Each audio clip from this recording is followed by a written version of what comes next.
Colonel Rakesh Kumar Verma जी, श्री हरिवंश महाराज। श्री हरिवंश महाराज जी। महाराज जी, 3 वर्ष पहले आपसे शरणागति प्राप्त हुई और पति पत्नी दोनों इस मार्ग पे चलना शुरू किया, आपका सत्संग सुनना शुरू किया। अभी 1 महीने पहले इनका एक ही पुत्र था, वो हार्ट अटैक इनके सामने ही आया और पधार गए। ये कहना चाह रहे हैं कि महाराज जी, उस समय भी आपके वचनों ने ऐसा संभाला कि हमें आज तक रोना नहीं आया। और मतलब काफी इन्होंने लिखा है नहीं तो टूट जाना बिल्कुल 100% संभव था। आपका धन्यवाद देना चाहते हैं कि ऐसा हो 100% टूट जाना संभव था, 100%। महाराज जी 1% भी नहीं टूट। हाँ, यही भगवान की कृपा और यही सत्साधना का फल है। और वो मेरे साथ ही बैठा था, मुझे पता चल गया इसको हार्ट अटैक आया है, तो मैंने उसको सीपीआर दिया और मैंने आर्त भाव से राधा राधा बोलना शुरू किया। राधा राधा राधा, मैंने कहा अगर होगा तो बच जाएगा, लेकिन शायद विधान ऐसा था कि बचना नहीं था। विधान बिल्कुल बिल्कुल। लेकिन महाराज जी, अगर आपसे जुड़ा नहीं होता मैं और दीक्षित नहीं होता तो बुरा हाल हो गया होता। अभी हम दूसरों को ठीक कर रहे हैं, मैं और मेरी वाइफ वो है बैठी है, हम दूसरों को सांत्वना देते हैं कि आपको हम आश्चर्य की बात बताएं, जैसे आपके हुआ ना, ऐसे एक हमारे वकील शिष्य है और मतलब उनका एक ही लड़का था, 22 वर्ष का था, अभी कोई संस्कार ब्याह आदि के नहीं हुए थे, अब पूरी कमाई पूरा सब उसी के लिए था और वो पधार गया।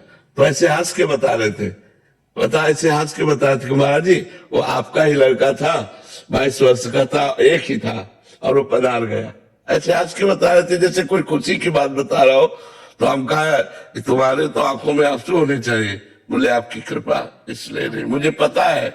मैं सर, मेरा प्रश्न आगे ये है जी, क्या ये निर्मल दिल है या कठोर दिल? नहीं, यही निर्मलता है जो मोह रहित है, यही निर्मलता है जो मोह रहित है। आंसू उसको मिटा नहीं सकते, हम क्यों आंसू बहाएं? भगवान के लिए आंसू बहाएंगे। ये मृत्यु लोक है, यहाँ नियत समय पर। देखो, एक हमारे ब्रजवासी थे, उनका एक ही लड़का था, वो मथुरा जा रहा था, एक्सीडेंट हुआ, पधार गया और वो अपने गुरु के दिए हुए माला कर रहे थे। तो उनके पास सूचना पहुंचे, सुबह सुबह का ही टाइम था, कि आपका लड़का एक्सीडेंट में पधार गया। बोले पधार गया? बोले हाँ। बोले ठीक है, तो उसको लाओ, वृंदावन लाओ। जब गुरु मंत्र की पूरी माला हो गई तब उठकर उसे श्मशान ले गए। वो घबराहट हड़बड़ा, अच्छा ऐसा ऐसा, ये भक्त का लक्षण है, दूसरे का लक्षण नहीं। श्रीवास जी के घर में चैतन्य महाप्रभु कीर्तन कर रहे थे और कई दिन से एक ही लड़का था, बीमार था, और महाप्रभु कीर्तन कर रहे थे, पधार गया। एक स्त्री ने आके कान में कहा श्रीवास से, तुम्हारा लड़का पधार गया। तो उछल उछल कर नाचने लगे, मजीरा बजा बजा करना, और पहले तो धीरे थे, अब उछल उछल कर नाचने लगे। और कहा कि अगर महाप्रभु को किसी ने सूचना दी, इस समय महाप्रभु भाव में कीर्तन कर रहे हैं। अब महाप्रभु का भाव स्मरण हो गया, उनका श्रीवास मेरा भाव सूख रहा है, कोई घटना घट गई क्या? तो उनका प्रभु आप जहां वहां घटना क्या घट सकती है? सर्वाश्चर्य में आप कीर्तन कर रहे क्या? तब दूसरे ने कहा कि श्रीवास का बेटा मर गया है। तो कहा श्रीवास तुमने बताया क्यों नहीं? बोले प्रभु, इतना बड़ा सौभाग्य किस जीव को मिल सकता है कि वो प्राण त्याग रहा हो और आप उस घर में कीर्तन कर रहे हो? प्रभु हम तो जय जय मनाते हैं कि हमारे बेटे का सौभाग्य हो गया। तो उनका श्रीवास, आज तुमने श्री कृष्ण को खरीद लिया।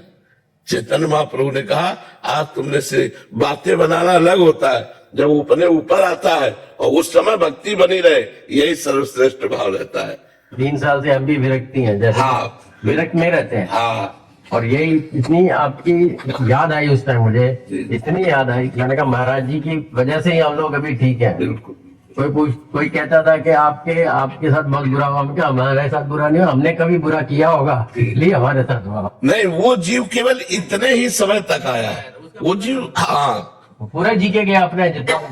हाँ जी, हर 2-3 दिन बाद एक प्रश्न होता ही है, क्योंकि सब घर में होती रहती है, मोह के कारण क्लेश होता है, स्वाभाविक है महाराज जी, बट ये एक प्रेरणा स्रोत नहीं, ज्ञान उपदेश करना अलग बात, जब अपने ऊपर आता है फिर ज्ञान काम करे तो बात होता है, ये साधारण बात नहीं है। बाबा ये हो ही नहीं सकता था अगर मैं जुड़ा नहीं होता, यहाँ बिल्कुल पागल हो जाते। बिल्कुल बिल्कुल नहीं, धन्यवाद है भगवान की आपके ऊपर विशेष कृपा है।